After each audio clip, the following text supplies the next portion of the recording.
மௌமிகா ஆன்மீகப் பூனையின் விடியல் விடியல் பொழுதின் அமைதியான ஒளியில் ஒரு சிறிய ஆன்மீகப் பூனை தனது நாளை ஆரம்பிக்கிறாள். அவள்தான் மௌமிகா. அவள் மற்ற பூனைகளைப் போல் விளையாட்டில் அல்ல, அமைதி, ஒழுங்கு, பக்தி அவளது வாழ்க்கையின் அஸ்திவாரம். காலை 5 மணி. உலகம் இன்னும் தூங்கிக் கொண்டிருக்க மௌமிகா மெதுவாக எழுந்து தியானக் கோணத்தில் அமர்கிறாள். அவளது கண்கள் மெதுவாக மூடப்படுகின்றன.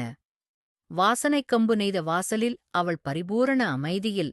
மணி ஒலிக்கிறது. வாசல் முழுவதும் ஆரத்தியின் ஒளி பரவுகிறது. மௌமிகா அதன் ஒலி கேட்டவுடன் அமைதியாக அமர்கிறாள். அவளது கண்கள் மீண்டும் மூடப்படுகின்றன. பக்தியில் கரைந்து போகும் முகம். ஆரத்திக்குப் பின்பு அவள் வழக்கமான ஒழுங்கைப் பின்பற்றுகிறாள். வாசனைக் கம்பு அருகில் மெதுவாக நடந்து செல்கிறாள். ஒவ்வொரு